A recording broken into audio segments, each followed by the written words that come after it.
আপনারা পলিটিক্যাল বক্তব্য পরিষ্কার না করে দল করলে বেশি দূর আগাতে পারবেন না। এবং এই যে দল করবেন সেই দলের পলিটিক্যাল বক্তব্যে যে বয়ান আপনাদের ন্যারেটিভ থাকবে, সেখানে কোনো সুবিধাবাদিতার আশ্রয় নেওয়ার সুযোগ নাই। আপনারা যদি এখন থেকে সুবিধাবাদিতার আশ্রয় নেন, তাহলে যে মহান বিপ্লবের মাধ্যমে আপনারা দল প্রতিষ্ঠা করতে যাচ্ছেন, সেই বিপ্লবকে অবমাননা করা হবে। দুর্ভাগ্যজনক ভাবে আমি দেখতে পাচ্ছি যে নতুন দল হওয়ার পর থেকে সেই দলের নেতাদের বক্তব্য বিবৃতির মধ্যে আমি প্রাসঙ্গিকতার অভাব দেখতে পাচ্ছি। এমনকি একজনের বিবৃতির সঙ্গে আরেকজনের বিবৃতির কিছুটা সাংঘর্ষিক দেখা যাচ্ছে।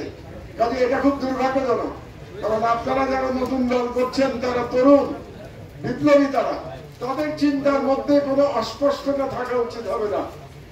আপনারা যেটা বিশ্বাস করবেন সেই বয়ান নিয়ে আপনারা এগিয়ে আসবেন।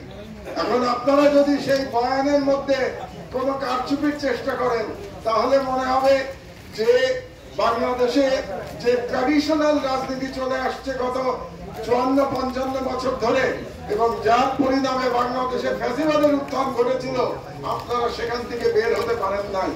কাজেই বাংলাদেশের একজন বর্ষিয়ান নাগরিক হিসেবে তরুণ সমাজের প্রতি আমার আবেদন থাকবে, আপনাদের রাজনৈতিক বয়ান যেটা থাকবে সেটা পরিষ্কার হতে হবে। সেই ব্যাপারে কোনো কপটতার আশ্রয় আপনারা দেবেন না। যেটা বিশ্বাস করেন সেটা সাহস করে আপনাদেরকে বলতে হবে।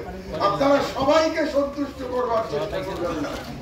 আমরা দেখতে পাচ্ছি যে সবাইকে সন্তুষ্ট করার একটা প্রচেষ্টা নতুন দলের মধ্যে দেখা যাচ্ছে, যেটা দুর্ভাগ্যজনক। 1 নম্বর। 2 নম্বর, আমরা রাষ্ট্রের সংস্কারের কথা বলছি। গত 7 মাস ধরে সংস্কারের কথা বলা হচ্ছে।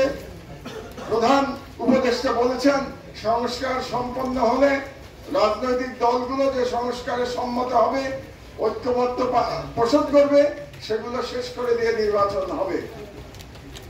খুব ভালো কথা। রাষ্ট্রের সংস্কার হলো, রাজনৈতিক দলের সংস্কারের খবর কি? আপনি রাষ্ট্রের সংস্কার করবেন, রাজনৈতিক দলের সংস্কার করবেন না, তাহলে যে বাংলাদেশ আমরা আশা করছি সেই বাংলাদেশ আমরা ফিরে পাবো না। আবারও নতুন করে এক ধরনের ফ্যাসিস্ট রাষ্ট্র ব্যবস্থার উত্থান ঘটবে, যদি না রাজনৈতিক দলের মধ্যে সংস্কার করা হয়। এবং প্রথম যে দলের মধ্যে সংস্কার করতে হবে সেটা আওয়ামী লীগ। আওয়ামী লীগ কেন বলছি? আওয়ামী লীগ কেন বলছি? কারণ একটা বক্তব্য আসছে যে ইনক্লুসিভ ইলেকশন করতে হলে আওয়ামী লীগকে নিয়ে ইলেকশন করতে হবে। এই বক্তব্য দেশি অ্যানালিস্ট তারা দিচ্ছেন, বিদেশিরা দিচ্ছেন যে free fair and inclusive election, তার মানে আওয়ামী লীগকে সাথে নিয়ে ইলেকশন। কোন আওয়ামী লীগকে সাথে নিয়ে ইলেকশন করবেন আপনারা? যে আওয়ামী লীগ 15 বছর ধরে ফ্যাসিবাদী শাসন ব্যবস্থা কায়েম করেছিল বাংলাদেশের উপরে, সেই আওয়ামী লীগ, যে আওয়ামী লীগ বাংলাদেশের সার্বভৌমত্ব দিল্লির কাছে বিকিয়ে দিয়েছিল, সেই আওয়ামী লীগ, যে আওয়ামী লীগ মহান জুলাই বিপ্লবে প্রায় 1600 তরুণ ছাত্র ছাত্রীকে হত্যা করেছে, সেই আওয়ামী লীগকে আপনি পুনর্বাসন করে কি রাজনীতির দিকে যাবেন?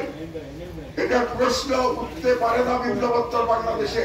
বিপ্লবোত্তর বাংলাদেশে আওয়ামী লীগকে যদি রাজনীতি করতে হয়, তাহলে সংস্কার সম্পন্ন করে তাকে রাজনীতি করতে হবে। এবং আমি মনে করি তার পূর্বশর্ত হতে হবে শেখ হাসিনা সহ শেখ পরিবারের সকল সদস্য এবং সকল খুনি লুটেরাকে আওয়ামী লীগ থেকে বহিষ্কার করে, তারপরে যেটা সংস্কারের পরে যে আওয়ামী লীগ আসবে, সেই আওয়ামী লীগ তখন বাংলাদেশে রাজনৈতিক পুনর্বাসনের